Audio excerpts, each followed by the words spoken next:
My grandmother left me a husband in her will. My grandmother left me 3 things in her will: her house, her life's work, and a husband.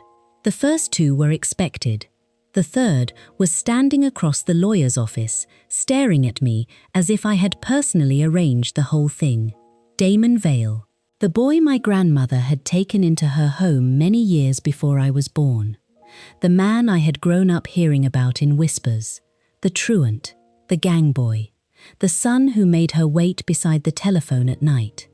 He stood by the window in a black coat, one hand in his pocket. He had changed since the last time I saw him. Or perhaps I had simply been too young then to understand what I was looking at. Damon was not merely intimidating. There was something dark about him. Not the kind people invented because a man wore expensive black clothes and rarely smiled. Something real, something earned. He had the stillness of a man who had learned long ago that he did not need to raise his voice to frighten people. Even the lawyer seemed careful around him. Damon looked at me. "Little Mara, don't call me that." His eyes rested on my face. "You still hate me." It was not a question. I placed my bag beside the chair. "You still give me reasons." Something almost resembling amusement moved across his face. Then it disappeared. The lawyer cleared his throat. "Perhaps we should begin." I sat. Damon remained standing. That did not surprise me. He had spent most of his life refusing to do what anyone expected of him. My grandmother had loved him anyway. That was one of the reasons I hated him. Not because she loved him. I understood that. Grandmother loved damaged things. She rescued birds with broken wings, fed stray dogs, opened her door to children everyone else had already decided were hopeless. Damon had simply been the most difficult thing she ever tried to save, and the only one who kept hurting her. The lawyer opened the will. "Mrs. Evelyn Hart left one final request concerning both of you." Damon looked toward the window. I lowered my eyes. We grieved differently. My grief was everywhere.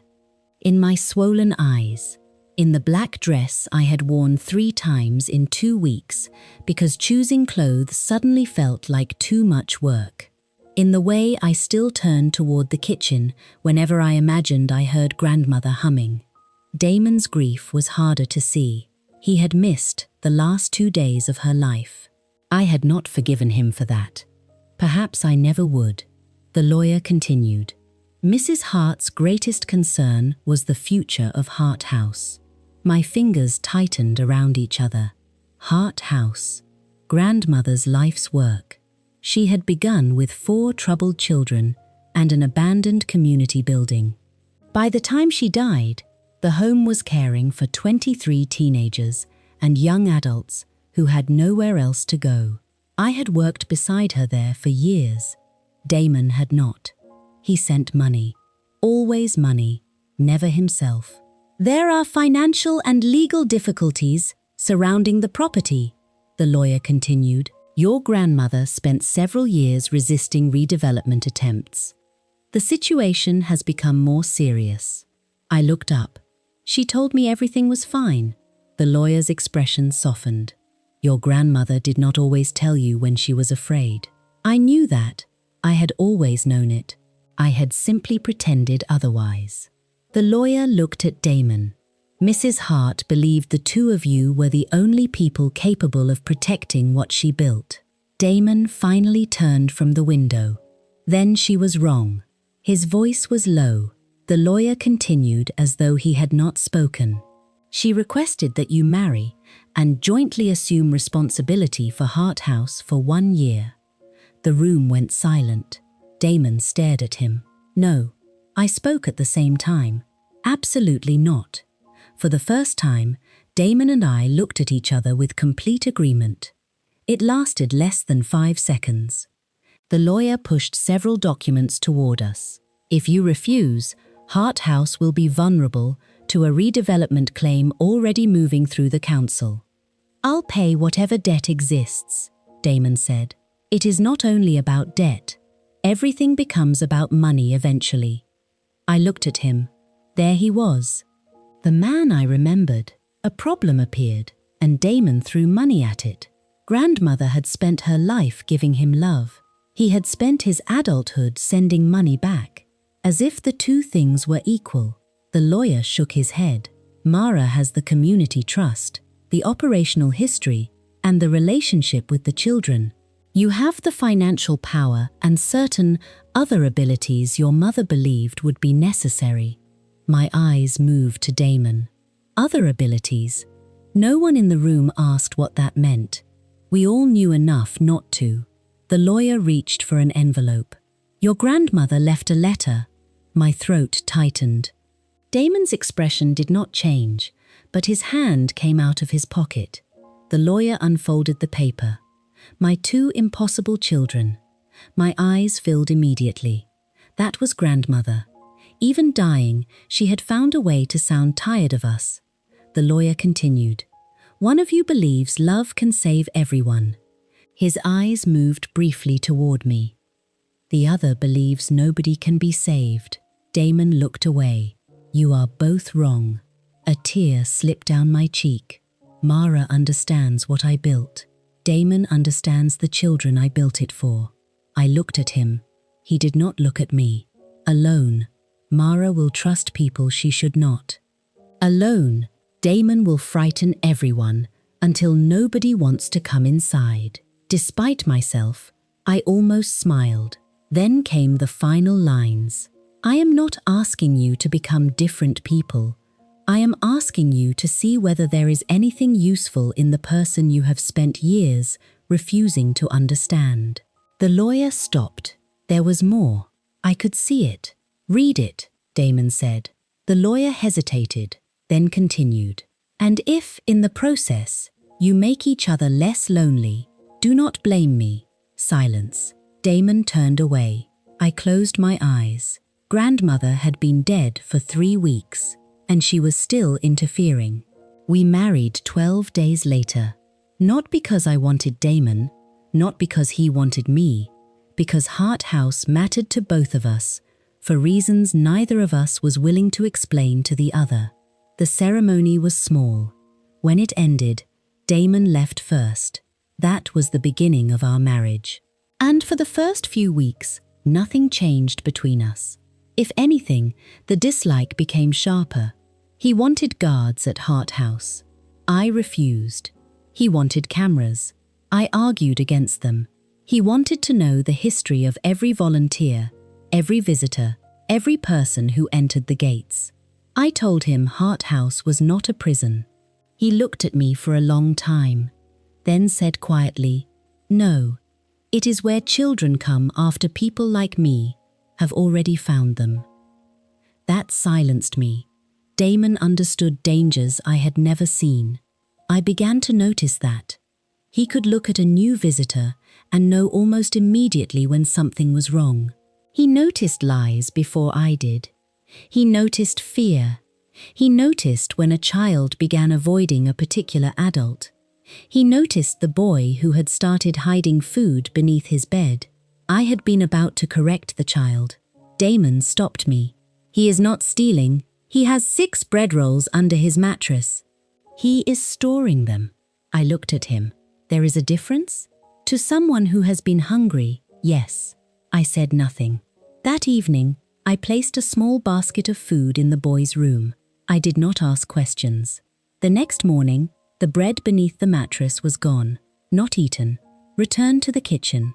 Damon had been right. I did not thank him. But something had shifted, only slightly.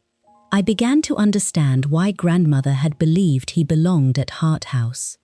Then I began to understand why he stayed away. Damon's world followed him. Men sometimes arrived in dark cars and waited outside. They never entered. Damon would walk beyond the gates to meet them. The conversations were short. Nobody argued with him for long.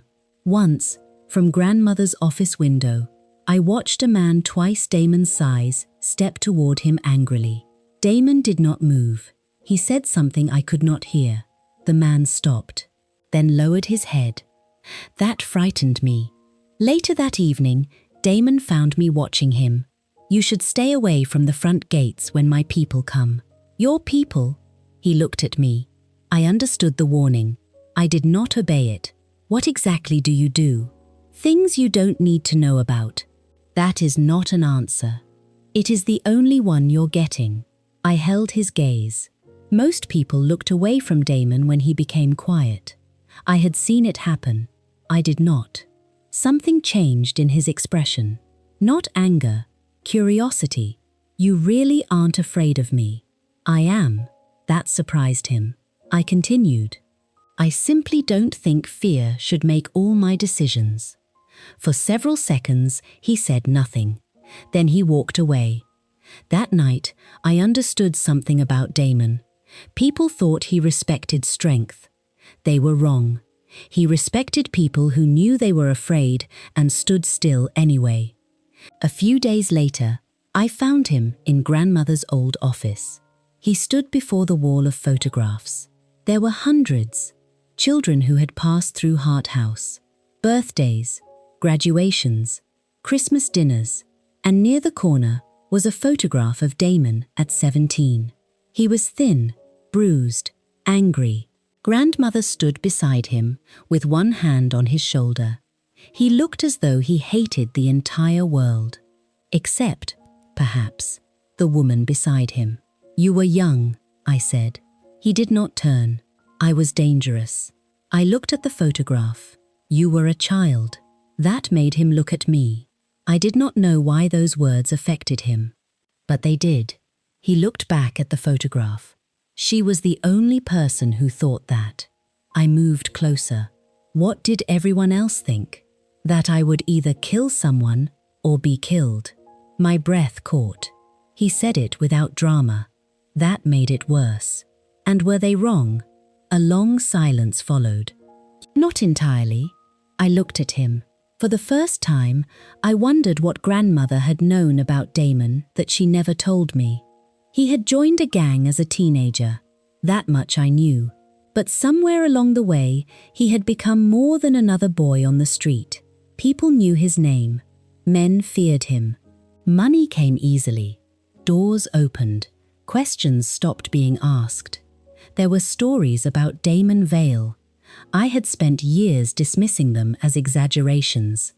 Standing beside him in that room, I was no longer sure. "She gave me a bed," he said. "I climbed out of the window." I said nothing.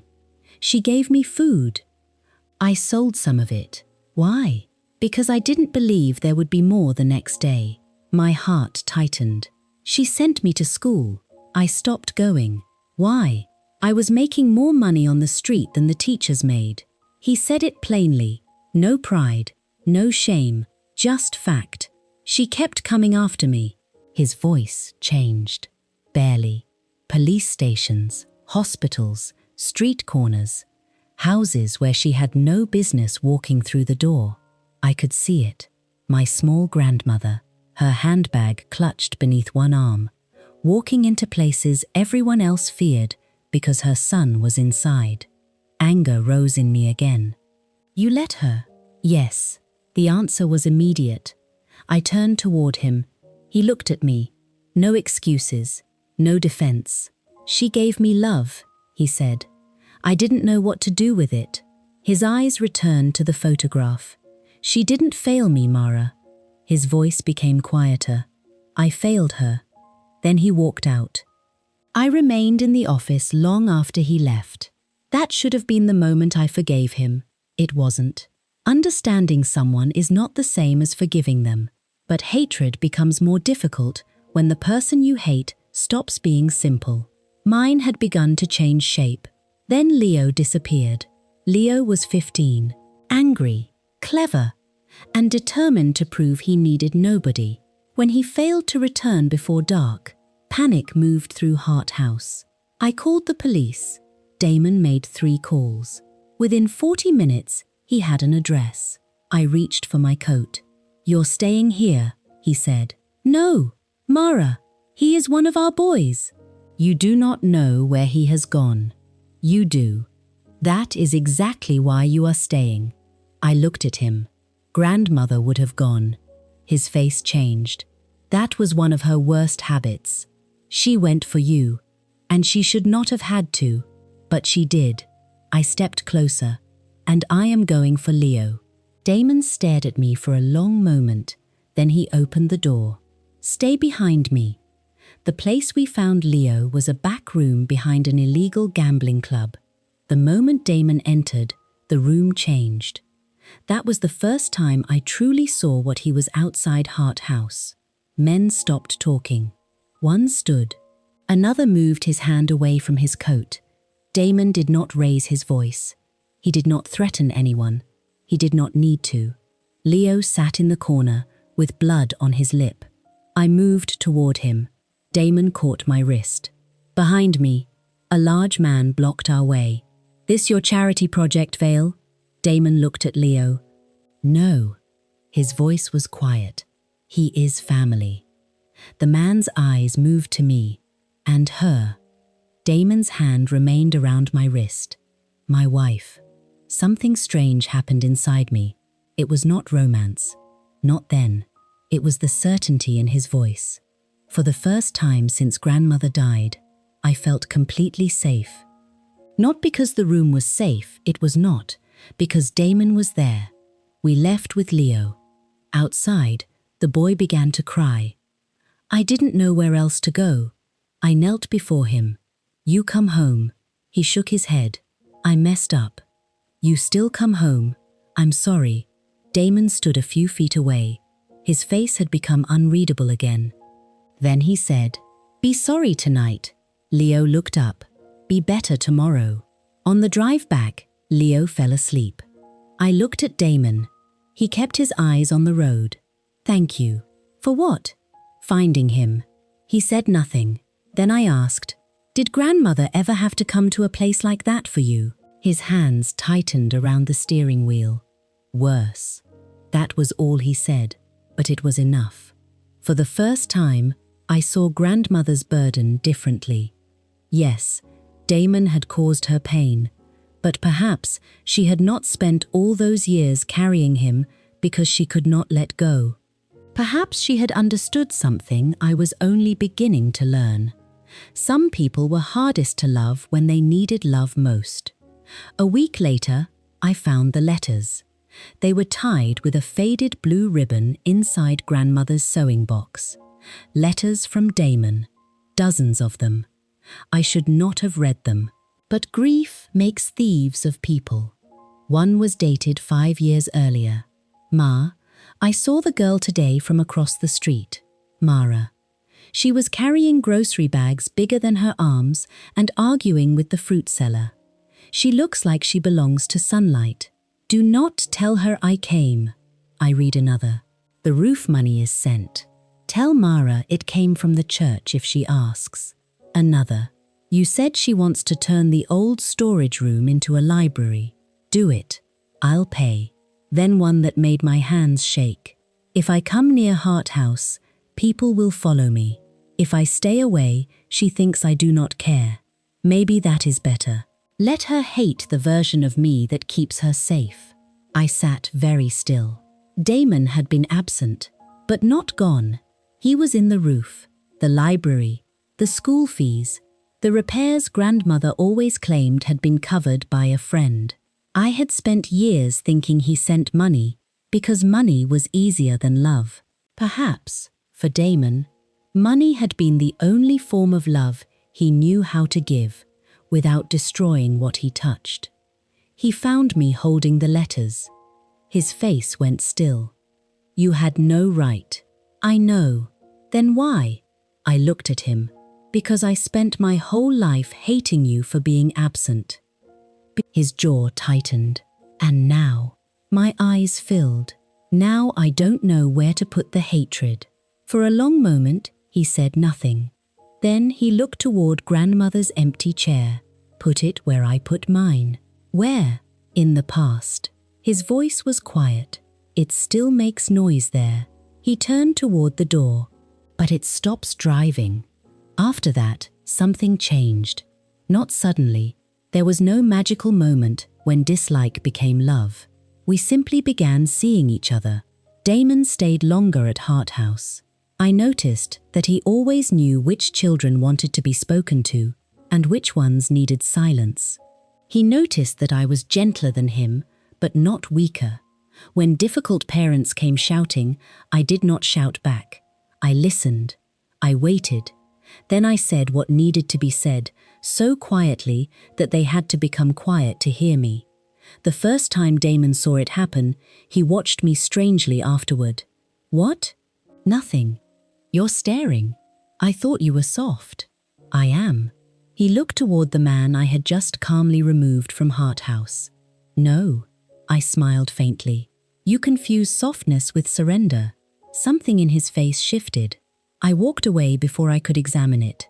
The attraction began in moments like that. Small enough to deny, I began noticing his hands, the scars across his knuckles, the way he lowered his voice around frightened children, the way his face changed whenever someone mentioned grandmother. He began noticing me too. I knew because sometimes I would look up and find his eyes already on me. He never looked away quickly. Neither did I. We were still capable of anger, still capable of misunderstanding. But something warmer had entered the spaces between us. One evening, a storm began while we were closing the office. The power went out. For a few minutes, neither of us moved. Rain struck the windows. The room smelled of old books and grandmother's lavender oil. "I used to hate storms," Damon said.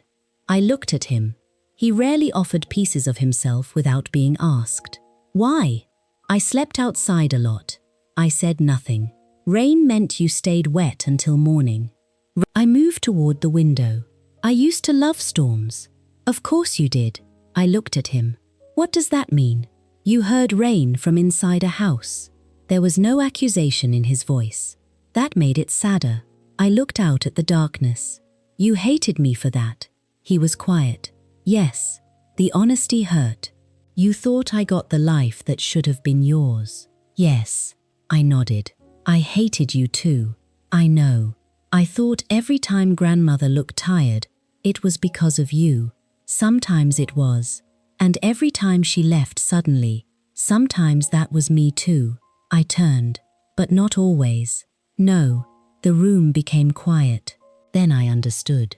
We were jealous of each other. Damon looked at me. "I was jealous that you got to stay," he said. My throat tightened. "I was jealous that she never stopped going after you." His face changed. There it was, the truth beneath all those years. 2 children, one who stayed, one who ran, both convinced the other had been loved more. The lights came back on. Neither of us moved. Damon stood close enough that I could see the faint scar near his mouth. For one dangerous second, I thought he might kiss me. I wanted him to. The realization frightened me more than he ever had. So I stepped away. He let me. That mattered. After that, I began listening for his car in the evenings. I noticed when he did not come. I noticed when he did. Sometimes we sat in grandmother's kitchen without speaking. Damon was easier to understand in silence. He did not know how to explain tenderness. He knew how to repair a broken lock before anyone asked. He knew how to leave money where a proud teenager would find it without knowing who had given it. He knew how to stand outside a hospital room all night and pretend he had only stayed because he had nowhere else to be. I began to understand the man grandmother had loved, and Damon began to understand me. I was not the sheltered little girl he had imagined. I had watched grandmother die. I had held Hart House together through grief. I had sat beside abused children who could not speak. I had learned that gentleness was sometimes harder than anger because anger could walk away. Gentleness stayed. One afternoon, I heard Damon tell someone on the telephone, "No, she is not naive." He did not know I was nearby. "She sees exactly what people are." A pause. She simply refuses to become ugly because they are. I stood in the hallway for a long time after he walked away. That was the moment I knew I was in danger. Not from Damon's world, from Damon. Because being seen by someone you once believed incapable of seeing you is a dangerous thing. And then he disappeared. No warning, no call. One night passed, then two. By the third night, I could not eat. I told myself I was angry. I told myself Hart House needed him. I told myself grandmother had made us responsible for the place together. But by the fourth night, I was sitting in her kitchen with the lights off, waiting. And suddenly, I understood her completely. The untouched dinners, the late-night prayers, the fear whenever the telephone rang. I was becoming her, waiting for Damon, worrying about Damon, loving a man whose life could swallow him without warning. When he finally returned before dawn, there was blood on his collar. He stopped when he saw me. "Mara," I looked at the blood. "Is it yours?" "Some." I stood. He moved toward me. I stepped back. His face changed. "You should be asleep." I almost laughed. "That is what you used to tell her, isn't it?" He went still. "Grandmother." "Mara, you disappeared." She waited. "You returned. And then you told her she worried too much." He looked away. I had my answer. "I thought I was beginning to understand you." "You do?" "No." My voice broke. "I understand her." He looked at me. "I understand every night she sat in this kitchen." He said nothing.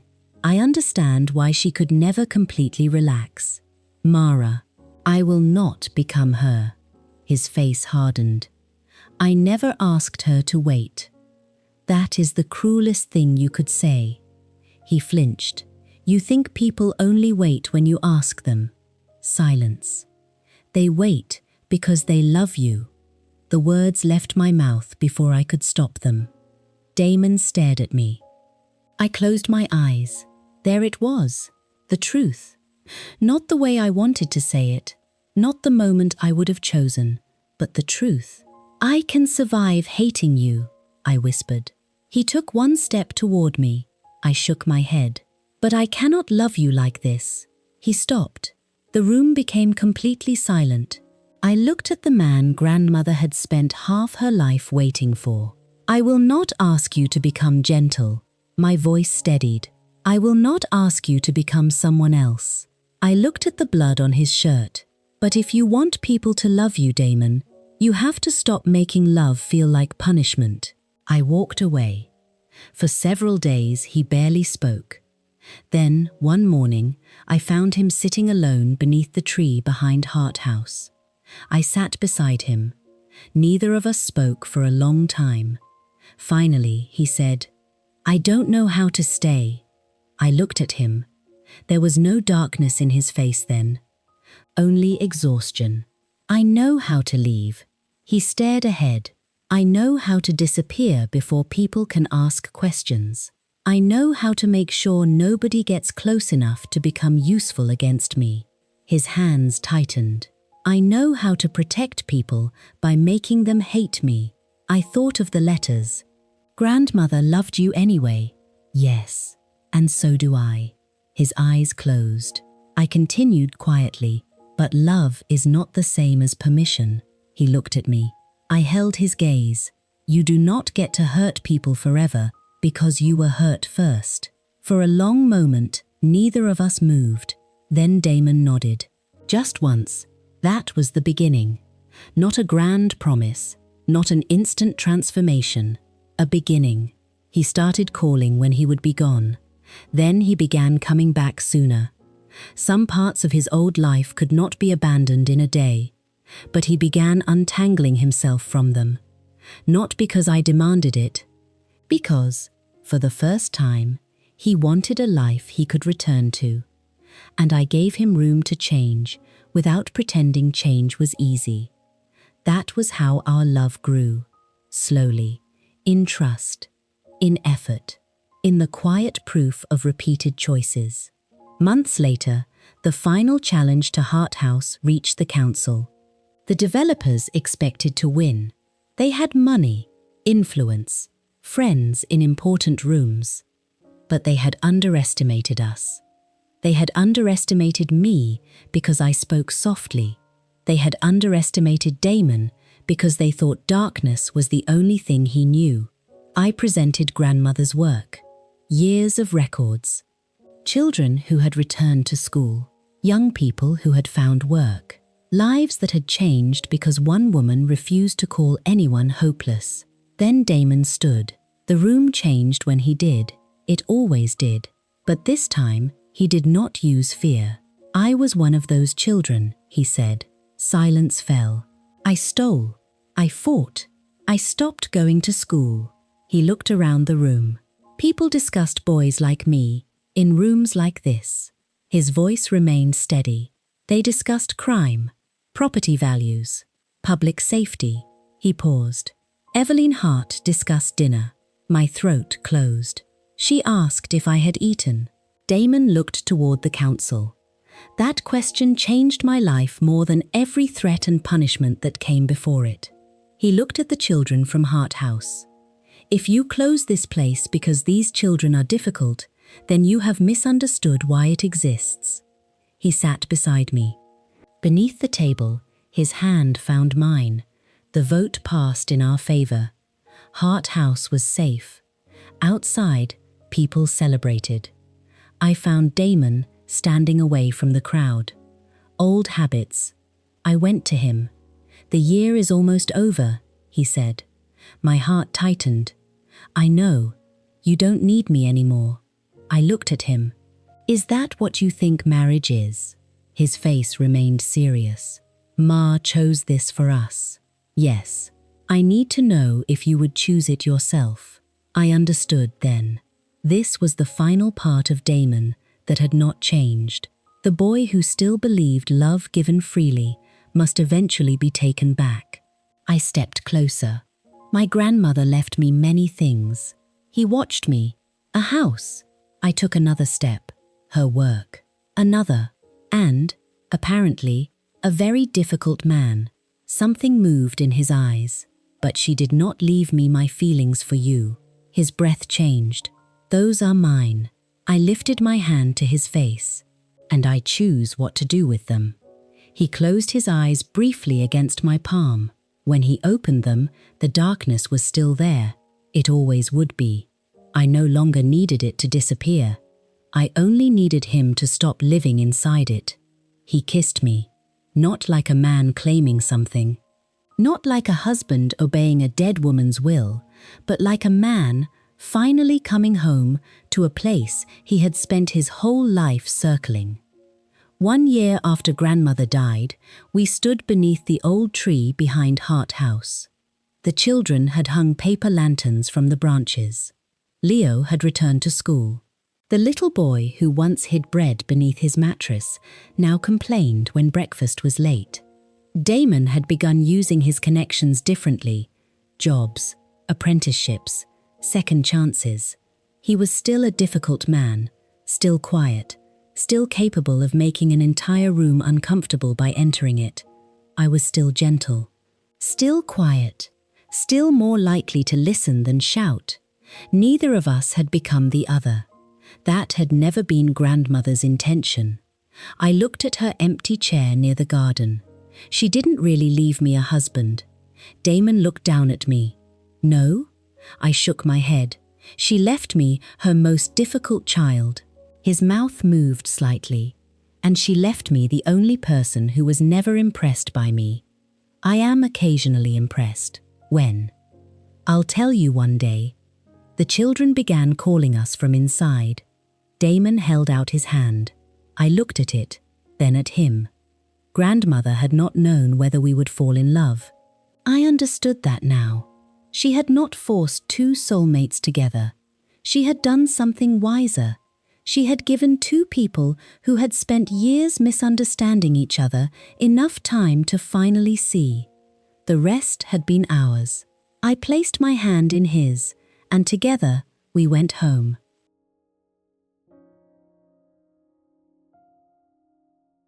Some people are easy to love. Others come with history, mistakes, and parts of themselves that make loving them complicated. But how well do we really know the people we have already decided who they are? Mara had every reason to resent Damon. She knew the trouble he had caused, and the darkness in the man he became. Damon, on the other hand, had spent years believing that money was easier to give than presence, and distance was safer than belonging. Neither of them had the whole truth. So tell me, if you were Mara, would you have agreed to the marriage? And was grandmother Eveline wise, or did she interfere too much? Share your thoughts in the comments. If you enjoyed Mara and Damon's story, please like, subscribe to Binge Tender Plots, turn on notifications, and share this story with someone who loves emotional and unexpected romance. There are more stories waiting for you here, so choose your next one. Thank you for watching.